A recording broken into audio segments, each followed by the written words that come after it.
Sabah al-Khair, good morning dear listeners. You're listening to Radio 3CR on 855 AM and Palestine Remembered with Robert Martin, Nasser Mashni and Yusuf Ahmed al-Rimawi.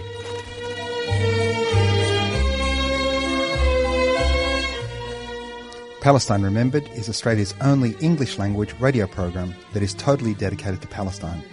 We'd like to welcome those listening on 855 and those that will join us on podcast at 3cr.org.au.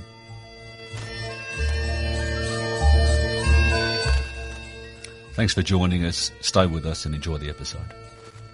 Bringing you the news and views and the untold side of the Palestinian struggle for freedom from a Palestinian perspective.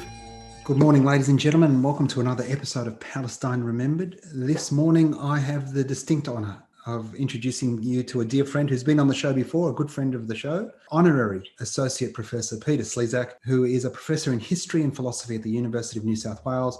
And Peter was a co-founder in 2007 of Independent Australian Jewish Voices, who sought to widen the public discourse in support of Palestinian rights, especially within the Jewish community. Good morning, Peter. Good morning, Nasser. Thanks. Good to be with you. Pleasure and honour is all ours. Peter, along with APAN, and I know you're a board member along with me at APAN, last year we did some work and a joint statement with the Australia Jewish Democratic Society on the weaponisation of anti-Semitism and the IHRA, the International Holocaust Remembrance Alliance definition of anti-Semitism and the working examples. Can you talk us through where we're at today? Perhaps in the first instance, read out the definition and then we'll talk to it. Yes, I should say before I read it, just to signal that, of course, it's become extremely problematic, and we'll talk about that, the extent to which it's being adopted all over the place. And before I read it, the definition itself is problematic but vague, and it's not terrible. The problems come, as we'll see, in the examples that are usually given with it. But the definition itself is, as you'll see when I read it out in a moment, so vague. It's been criticised on the grounds that it's so vague that it's actually quite unhelpful. So that's the definition. But let me read it. It's as follows. Anti-Semitism is a certain perception of Jews which may be expressed as hatred towards Jews. Rhetorical and physical manifestations of anti-Semitism are directed towards Jewish or non-Jewish individuals and or their property, towards Jewish community institutions and religious facilities. That's the end of the definition. I think it's kind of awful as a definition because it's so unclear. And as one person said, it's precisely because it's so unclear that it's really quite useless in practice. This was a Canadian Jewish organization that's written some very strong criticism of it. They've been very good about it and pointed out that it's actually harmful by being so vague because it's not clear what's included and what's not included. So that's the actual wording of the definition. And if that was all that would be to it, it would be, easier to handle. But the main problem really is that it is now accompanied officially by about 11 supposed illustrations or examples of anti-Semitism, of which of the 11, 6 or 7 are about Israel. And of course, that's the serious issue.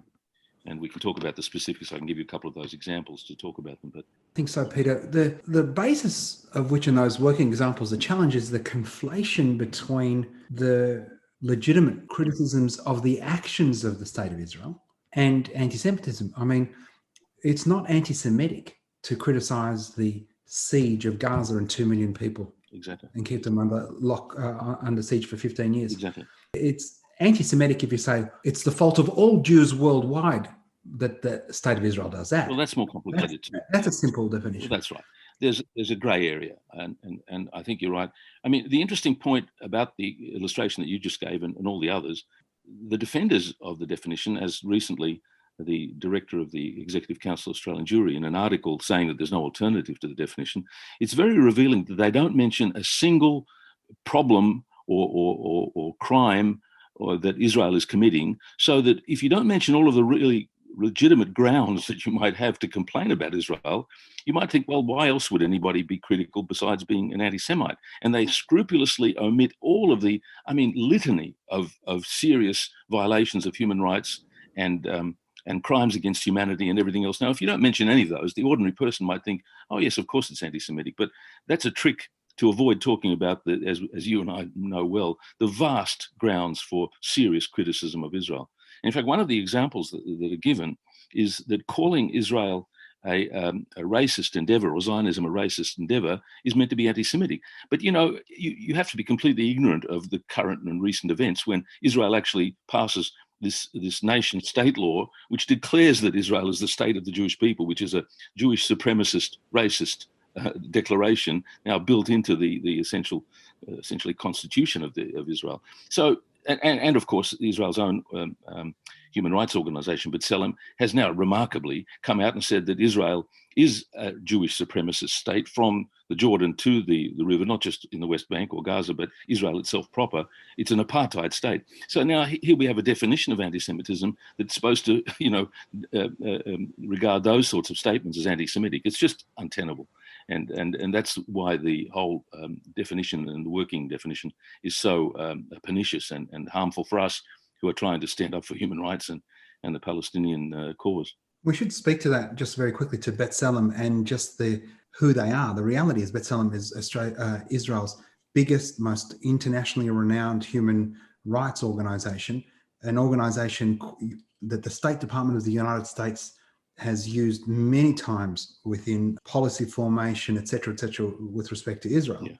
When your leading human rights organization, the country's leading NGO, says we're an apartheid country. That's right. Now, anybody on the outside criticizing them as an anti-Semite, when the actual manifestations of anti-Semitism are growing so much around the world, where, former President Trump calls the good people who are marching in, fawn pants and chambray shirts with candles, saying the Jews will not replace us, that there's a conflation between a human rights activist and calling upon Israel for international law to be upheld within Palestine, Israel. That's right. We are conflated with that guy who's yelling out, the Jews will not replace us. That's right. That's the danger for Jews. I mean, in fact, a couple of the most eloquent statements have pointed out that the Jews who are supporting this don't realize what harm they're causing Jewish people themselves by giving a free ride to these rabid Jew haters and assimilating them with people who stand for human rights. This is not helping the Jewish community at all. In fact, I've got a very nice quote, if I can just put my hands on it, from Norman Finkelstein, who's, I think, a great hero in this. He says that the real enemies of the Jews are those who debase the memory of Jewish suffering by equating principled opposition to Israel's illegal and immoral policies with anti-Semitism.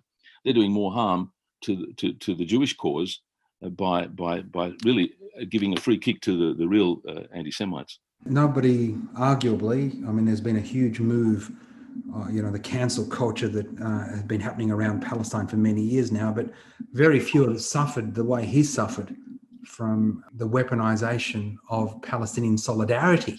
Exactly. Losing tenure after Dershowitz unloaded on him. That's right. And of course, not only Finkelstein, but he himself has pointed to the case that's usually cited, unfortunately, even here by politicians, but generally the Corbyn case. And Corbyn has been a victim of the same assimilation of criticism of Israel with anti-Semitism. And Finkelstein has pointed out that there's not a shred of grounds that to support Corbyn's the claim of anti-Semitism against him, but that's another really large-scale example of how dangerous this whole conflation has become. We've heard murmurings around the Labor Party of a fear of a Corbyn-type campaign happening within the Australian Labor Party. Exactly. In fact, some leading Labor figures have referred to that as an example. I think they're just not well enough informed. I mean, it takes a little bit of reading and people like Finkelstein. And another one I admire a lot is Jonathan Cook in England. He lives in Nazareth, actually. He's an English journalist and lives in Nazareth with a Palestinian wife. And he's written very well to show that this has been a beat up, which has been engineered inside the Labour Party in England and driven by agents from the Israeli government itself. So this is a campaign which sadly sticks. I mean, and Labor politicians here perhaps are mistakenly seeing that and overreacting. So we have work to do to try to counter this. The Al Jazeera investigation, if anybody hasn't seen it, just Google Al Jazeera lobby, uncovered really deep connections between the Hasbara mechanisms within the State of Israel and the United Kingdom, and in particular within the Labor Party, and how in fact, they ran a very concerted campaign to delegitimise and debase the Labor Party, but then take down arguably one of the most humane world leaders that we might have ever had. That's right. That's right. And the IHRA definition was part of that. Corbyn resisted it, but ultimately the Labor Party adopted it. They embraced it, the British Labor Party. Adopted it, and all of the working examples, which are the most challenging parts of it. Exactly. So just going to say, and not only them, as you know, I've just prepared a report really for people in our Labor Party in Australia. And I was a bit shocked when I started to go into it to see not only the UK Labor Party, but countries all over the world and educational institutions have embraced this and adopted it as official policy. With some pushback, there's some considerable and relevant resistance to it, but it's on a very significant scale around the world, not just in England.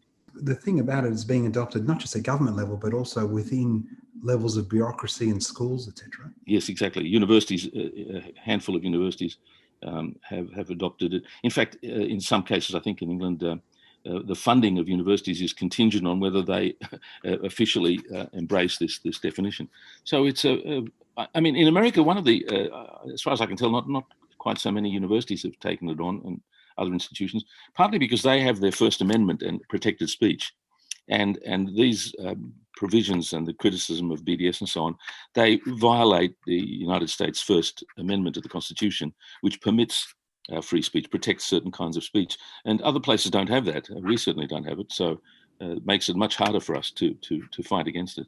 Donald Trump signed an executive order in mandating the State Department and a number of other places adopt it. Do you know if anything's come of that? Oh, yes, it's worse than that. Biden, in the last few days, I made a note in this report, it was hot off the press, breaking news.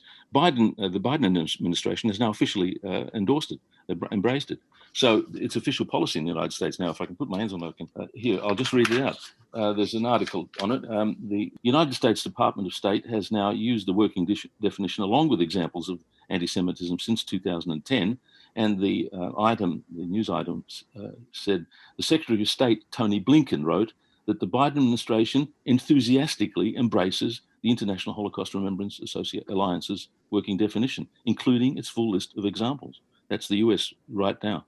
Well, that's in direct contravention to the First Amendment then. Well, it is, and that's why this battle will be run very significantly in the United States. People like the ACLU are very good on this, the American Civil Liberties Union. They fight this, and that's very important as a precedent for the rest of us. So this has some way to go. And in the US too, some Jewish groups, very prominent Jewish groups, like Jewish Voices for Peace, I think, they're fighting against it. So this is significant, especially coming from that quarter. In Australia, what's your read here? Well, difficult issues to face here. I think there are some worrying signs. Inside the Labor Party, there have been rumblings, and Penny Wong came out publicly at a Zionist Federation meeting saying that the Labor Party had embraced it on the extent of this around the world and the grounds for criticism. There are very many powerful statements, not least of all, for example, people like Jeffrey Robertson, the barrister. He's written a very powerful criticism of it. So there are a number of important arguments that have to be confronted, which I've tried to collate. I don't know much about where the Liberal Party stands on this, but of course, Eric Abetz at Senate Estimates has attacked the ABC for not embracing the IHRA definition. One article appeared by the Palestinian historian Salman Abu Sita, and Eric Abetz scolded and berated the director of the ABC for not having understood the IHRA definition. Now, Eric Abetz may be kind of on the fringe a little bit, but perhaps not. So it's a significant case where even in the current government, these things have a certain amount of traction. I know that speaking to a Jewish activist, there's a lot of online work going on with a lot of progressive Jewish voices. Let's call them progressive because we don't want to be associated with progressive Zionism, if there's such a thing. But the youth are significantly, and this was her observation, the youth are significantly disconnected from these so-called appointed leaders of Zionism. And the Jews generally have? Yeah. That's what she was saying. Well, that's more optimistic than my reading of it. I think it is true that the leadership are not entirely representative. They're much more militant and vocal in this extreme form. The Executive Council of Australian Jewry is one of the worst. They claim to be representative of the Jewish community. And in fact, they're not explicitly a Zionist organization, but they are just uncritical apologists for everything that Israel does. But it's true, the leadership are more militant. My own experience by mixing in the Jewish community and going to some of their conferences and so on, they're more willing to listen, and they're not entirely on board, but it's a bit hard to get a clear picture of that. I wouldn't want to overstate it. Australia's Jews are different from the American Jews. They're very much more, I mean, here I think they'll all be mostly Republican voters. I think here they're much more conservative. America has a longer history of progressive political engagement, intellectual and academic and political involvement in progressive causes. Here, the Jewish community are quite different. They're mainly post-war migrants. We don't have that history of engagement and social progressive causes. So it's a bit hard to say, but to be fair, I have some very warm relations with a couple of rabbis, and they're pushing and forcing their community to confront a more open-minded and a more progressive view than you would get from, let's say, the Executive Council of Australian Jewry or AJAC and these leaders. So I think there is something in that. I don't know quite how fairly or accurately to characterize the whole community. As I say, I think they are perhaps still very conservative. I mean, I have plenty of discussions in the Jewish community, and the interesting question is how far they're willing to listen. The reality is, though, the Jewish community are woefully ignorant, like the rest of the community. I mean, in a sense, the mainstream media really are hardly portraying the extent of the horrors that the Palestinians are suffering. So there's that sense in which there's this combination of ignorance and prior prejudgment, prejudice. So it's a bit hard to get a clear sense, but there are positive signs. I agree with that. I never actually articulated that thought process in my mind, because when I was talking about Jewish activism, the reality, if you think about the United States, the struggle against Jim Crow laws, the freedom marches, the anti-apartheid struggle, there was very significant Jewish involvement throughout that. They were always at the forefront, walking. In one famous rabbi, I think Herschel, walked with Martin Luther King, and there were those significant cases. And in South Africa too, some of the leading anti-apartheid warriors were the leading Jews. But it's different when it comes to Israel. That's progressive except for Palestine. Exactly. And the people often ask, I mean, it's a good question. Why, of all people, the Jews are so capable, given their history, so much on the wrong side of this human rights question, why they can't see? It's a good question, and it's a difficult one that needs to be teased out, but there are reasons for it. And a large part of it is ignorance. I mean, even the Israelis themselves, as Gideon Levy is always pointing out in Haaretz, it's amazing how little they know about what's happening a few kilometers away. Blissful ignorance, willful ignorance, who knows? But I'd like to challenge you on that. And as a humanist, we should all have should we hold the Jews to a higher standard than someone else? Is that legitimate? That's a good question. Look, I have a bit of a challenge. I think their history is relevant in asking the question of what do we expect of the Jews as Jews. Self-identifying or Jews that are very conscious of their own history. The most eloquent answer to your question really came from Edward Said. I'm often quoting, he gave these wonderful Wreath lectures in 1994 called Representations of the Intellectual. And he was very sensitive to the need for all people to belong to their ethnic community, and the fact that we care about our music and our food culture and so on. But he pointed out that we shouldn't be blinded to only see the crimes of others. We have to be sensitive to our own responsibilities. And to that extent, I mean, the Jews, I think, are rightly required to confront their responsibility as self-identifying Jews in a community, especially when Israel professes to speak on behalf of all Jews. There's just no question that in that case, you can't simply be quiet or look the other way. That's the lesson we're supposed to have learned. In fact, the most eloquent people who speak on the basis of their history, like Amira Haas, whose mother was a Holocaust survivor, she has a very powerful statement about what motivates her. And it was a lesson from her mother, who saw, when her mother went to the concentration camps, she saw the German housewives, seeing them enter the camp or the gas chambers or whatever they were seeing, and they looked the other way. And she called it this despicable looking from the side, where you You are an observer, but you distance yourself from it. And her lesson was the Jews shouldn't adopt that same turning aside, this despicable looking from the side, she called it, and feigning ignorance. Me growing up, we had contempt for the Germans who claimed that they didn't know anything. And so to that extent, you're right.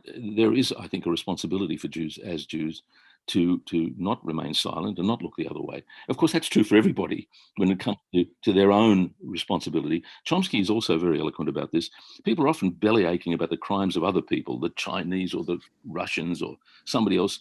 And it's very convenient to criticize the crimes of other people, but your primary responsibility is for your own group and where you can make a difference. We as Australians, to be critical of Australia and so on.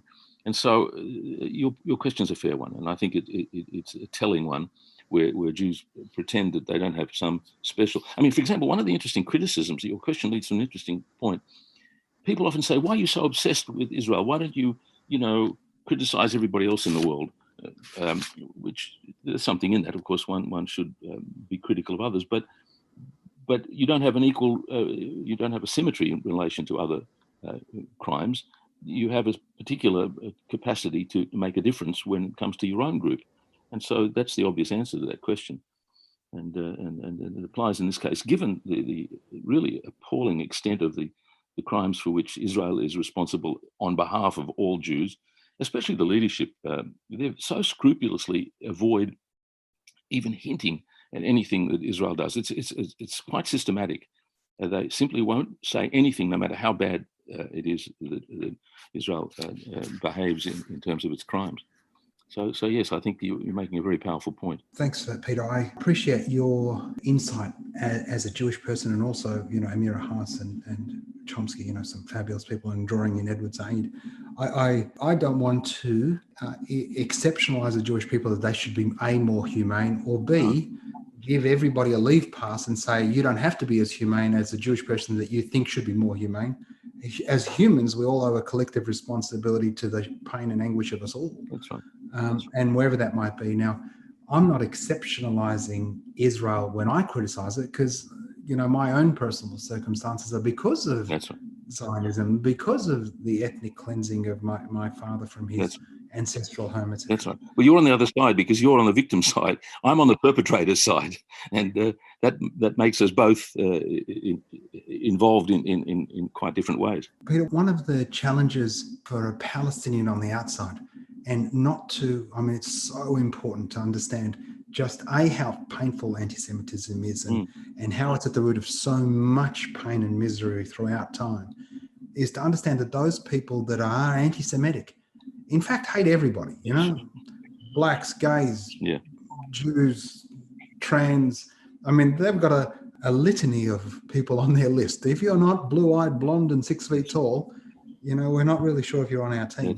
That's right. One of the challenges in endeavouring to combat the insidiousness of the IHRA definition and the working examples, because it's meant to stifle our activism. Exactly.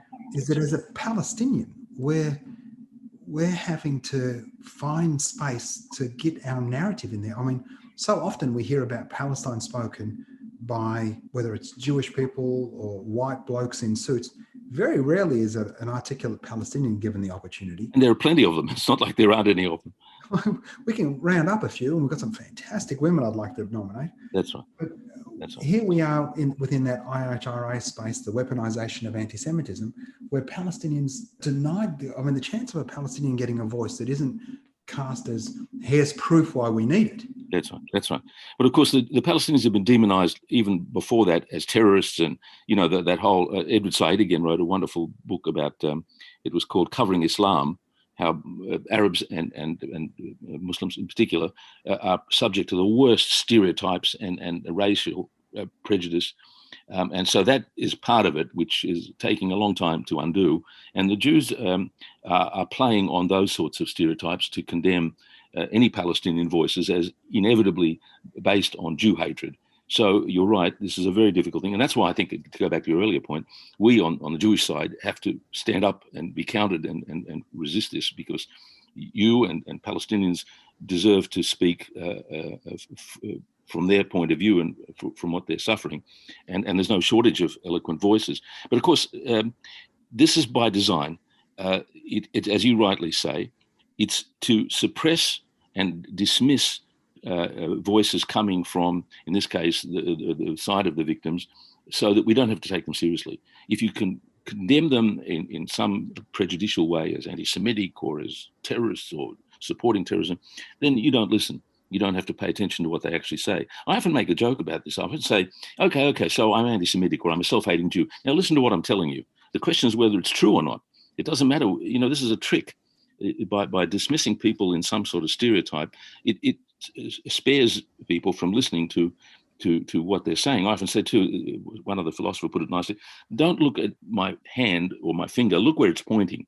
There's a point being made, and that's what is conveniently. And it goes back, interestingly, I've just, in writing this report, I came across a quote by Abba Eban, who was the Israeli ambassador to the United Nations. We're talking 50 years ago. And he said something really quite shocking. I won't try and read the quote out here somewhere, but he said, to Jews, when they're talking with Gentiles, to non-Jews, it's very important to make sure that all criticism of Israel is labeled anti-Semitic. He was giving this advice. Now, this goes back a long way. So that's been deeply entrenched, and not only among Jews themselves. So yes, you're quite right. It's something that, and I should say in this, I had a really disappointing experience, going back to your earlier question. I drafted a statement, which was an open letter from Jews. And in that I said, I was hoping to get signatories from progressive Jews, but in fact, from any Jews. And I said there explicitly, look, it doesn't matter where you stand on the Israel-Palestine question. You could be a Zionist. You should care about the weaponization or the abuse of the accusation of anti-Semitism. And this is independent of whether you're pro-Israel and Zionist or not. I couldn't get enough signatures to make this thing worth putting up online. I couldn't get some of the more progressive Jews to sign it. So this is very disappointing as a sign of the difficulty we have in allowing Palestinian voices and people to stand up for even when they think anti-Semitism is a serious concern, they really don't see it clearly enough. So I think this is a serious problem. We've only got a minute or so to go, but I think I'm not anti-Australian if I criticise Australia's refugee policy, our current refugee policy, because our current refugee policy doesn't allow for my stateless father to find refuge, meet my mum, raise 3 sons and grandchildren. That's right. It's not inherently anti-Australian to criticise the actions of our government. It's not inherently anti-Semitic to criticise the state of Israel. It can be anti-Semitic if you do. Well, there are ways to do it in an anti-Semitic way. But the conflation, and this is, perhaps I'll just get a quick comment on you, where we've now got, right-wing politicians conflating the far left with the far right as if advocating for free education, shelter, a living wage, climate activism is on par with white supremacy, and the Jews will not replace us. That's right. It's very pernicious. I have to say quickly, though, the extent of anti-Semitism is often exaggerated. Look, I grew up in Australia. I can tell you I didn't have a single real experience of anti-Semitism in my whole life. I ask other Jews who grew up here. So I think we have to be very careful not to exaggerate it. I think Jews are inclined to be a bit paranoid about this and overstate it. And your point is right. I mean, you can't just lump in all sorts of other things like you're saying to be a good Australian doesn't mean you're uncritical. And it's the opposite, but they use that trick in America too, to be un-American. We understand what it was in the Soviet Union. If someone was critical of the Soviets' policies, we admired them for speaking out against their own group, and I think that's our responsibility. Indeed. Peter, thanks very much for joining us today on Palestine Remembered. Thanks, Nasser. It's always a privilege. I'm grateful for the opportunity. Thanks so much. And that was Honorary Professor Peter Slezak. Thanks for listening to Palestine Remembered, Australia's only dedicated Palestine show. Be sure to tell your friends, share the podcast, listen in next week, and remember, there's never been a better time for a free Palestine.